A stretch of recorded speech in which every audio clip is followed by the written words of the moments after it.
Hello, hello, hello, and a very happy Wednesday from Grafton, Massachusetts, broadcasting live, going over a little DFS.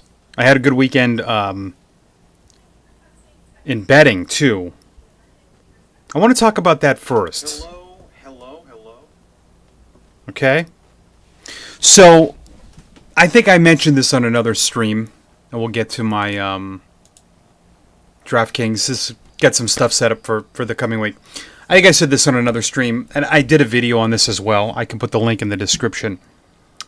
I do like having different philosophies and opinions and on all of this stuff. And the professionals that do DFS and do betting, I mean, they're incredible. They spend so much time researching this. They use tools, Outlier. There's lots of Odds Jam. There's lots of things. And I know that I'm big on player props. I don't bet on a lot of games because I don't know. I don't like the juice of like point spreads, and I feel like player props are easier to predict. And then like you could say, well, for those new to betting, why don't you bet on like the easy wins? Well, there's no easy wins, and sometimes the big spreads they get money line odds of minus 400, so it doesn't pay out a lot. Anyways, I like player props better.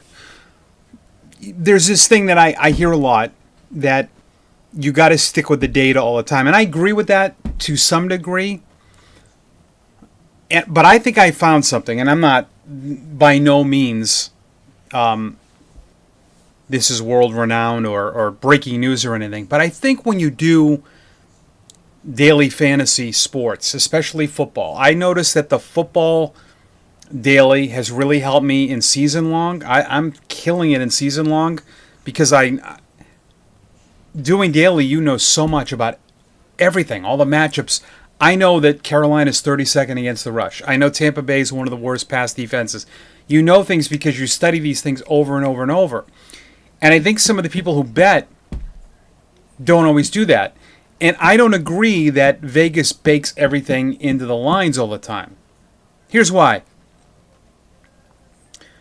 Alvin Kamara's rushing prop last weekend was in the 60s. And if you look at historical data, you would say, well, that matches up to the season he's had. But here's where I disagree with all of that. He got David Carr back. Getting David Carr back is huge. And you're playing the worst rushing defense in the NFL. So I think you need to, if you can find those. I laddered him up to 150 total yards. And I made about $80 on just a ladder, putting in small money. There are lines out there that Vegas screws up. Definitely give them credit. Of course, it's not just Vegas. The books are all over. Of course, they win more than they lose. But I think all of you who do maybe DFS or do any big studying on NFL props for a living, you can find those. Drake May's rushing prop was 17.5. He had 46 the week before in, 10 plays? So the feeling was he won't run as much because he get concussed. I said, the heck with that. I laddered him all the way up to 60 yards, and he had 92. DeAndre Hopkins, a opening player prop of 39.5 receiving yards. When I see that, that's the books telling me on a Monday night game against Tampa, one of the worst passing defenses, Hopkins is going to have 39 yards.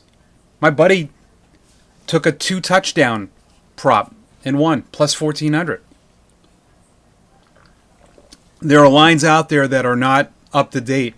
And when you do DFS, and for instance, like I just do this all the time.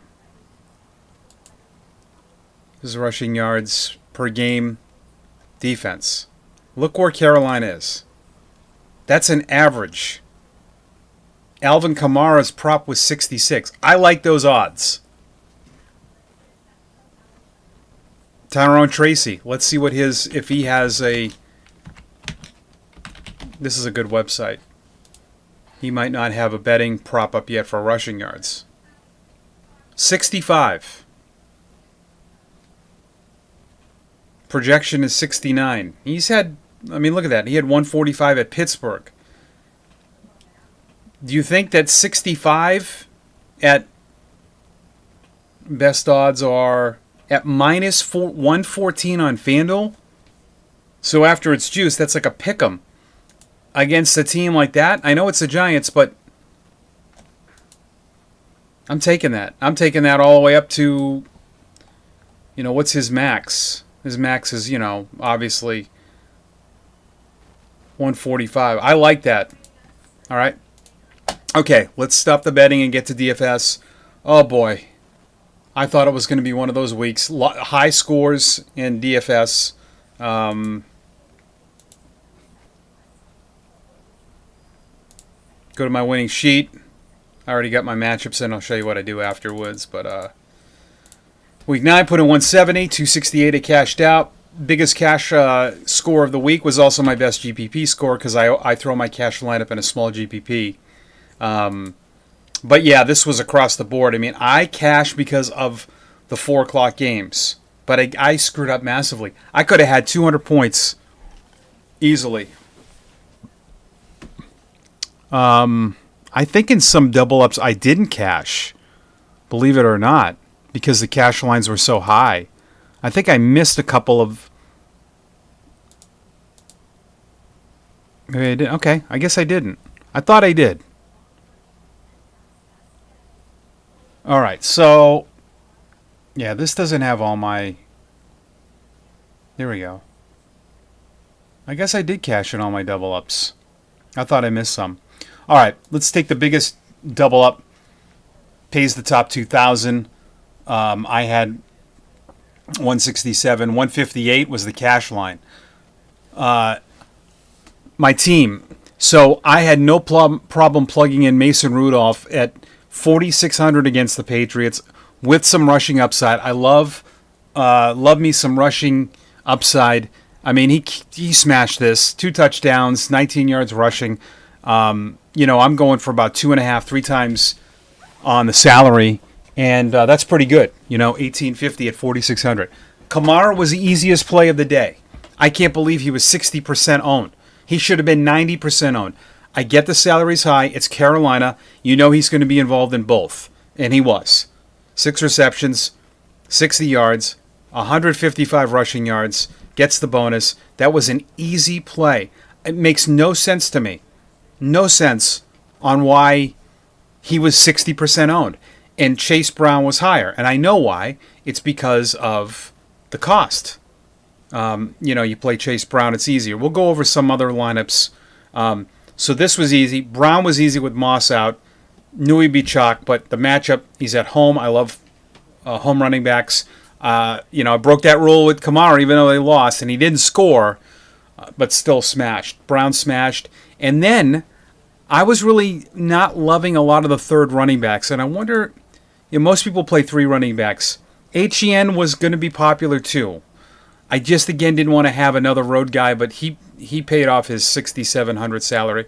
So I went with Barkley at home, 9.5 point favorite, and he killed it. And he's the reason I cashed. Had him and Barner for the 4 o'clock games, and they had 44 points. I didn't think I was going to cash.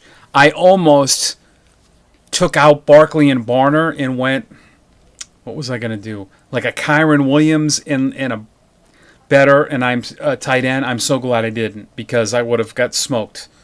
So I really liked my construction with the 4. And then I've really been getting confused. Receivers have been tough for me. I plugged in the Giants. They were going to be popular. And I plugged in Tillman. I thought that was easy. 4,300, still too cheap. He smashed.